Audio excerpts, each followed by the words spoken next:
So I'd like to bring to the stage now Nicoletta Nerangis, who is the founder and executive director of Run4Fun. So Nicoletta, based on your experience, how can we effectively address and mitigate the mental health trauma experienced by children and adolescents exposed to gun violence through trauma-informed socio-emotional youth development programming, incorporating physical activity, and what precautions should communities take? Thank you. Thank you very much. Thank you to the SNF Nostos team. It's a pleasure to be here. Thank you to my esteemed panel. Mental health means the world to me. I founded Run4Fun. My son had a lot of anxiety around competition and school, and I said, why don't you join a soccer team or a basketball team? But he said he just had a lot of anxiety. He said, so we went on a run one day. He loved to run and play. We closed down the playgrounds every day. And I said, Panayoti, why don't you join a running program, running club? He said, no, Mama, but if you do it, I'll do it. So I took him and 6 friends, and we went to the park, Prospect Park in Brooklyn, and played running games, and I packed them in my car around the city. And today we serve over 2,000 young people in New York City.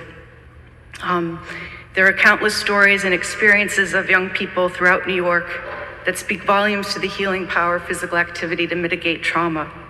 Young people like Gus, who had tremendous anxiety around school and recess, discovered his love of running with me during recess.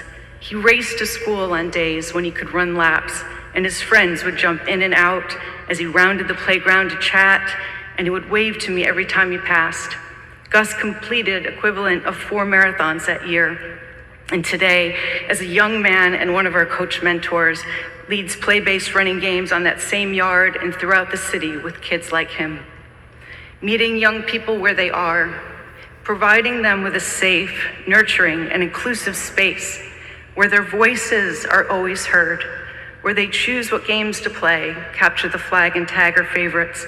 Over the course of the seasons, children who were shy, fearful, and reserved open up as they find new friends and the courage to lead and invent games.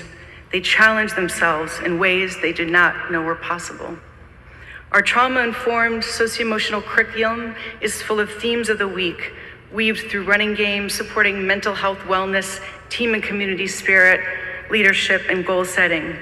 Always beginning in a circle, providing time for young people to share their challenges and victories with their peers and youth development coaches who are supported with extensive trainings in trauma-informed care and self-care. We quickly pivoted our program to remote during the pandemic to support our young people in communities hardest hit by the pandemic and impacted by an increase in gun violence.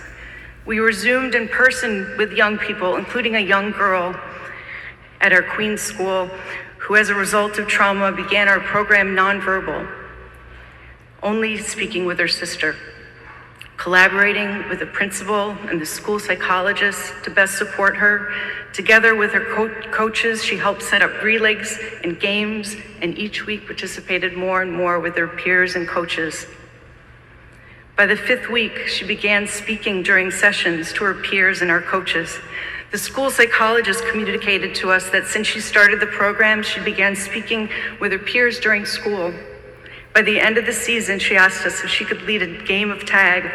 She took her sister by the hand and another girl by the hand and started to play. Watch her playing and laughing and all the joy with the group, knowing that given a safe space, she had thrived. It is only together as a community that we can mitigate the negative impact of violence. We must partner together, guardians, coaches, teachers, social workers, principals, clinicians, NGOs, and governments, and more, to establish trusting relationships that provide a positive path and mental wellness for our young people. Youth-centered programs through physical activity that meet children where they are, trained adults to identify needs, equitable access, and early intervention. Children and play go hand in hand. As Nelson Mandela eloquently said, sport has the power to change the world. It has the power to inspire. It has the power to unite people in a way that little else does. It speaks to youth in a language they understand. Sport can create hope where there was once only despair. Thank you.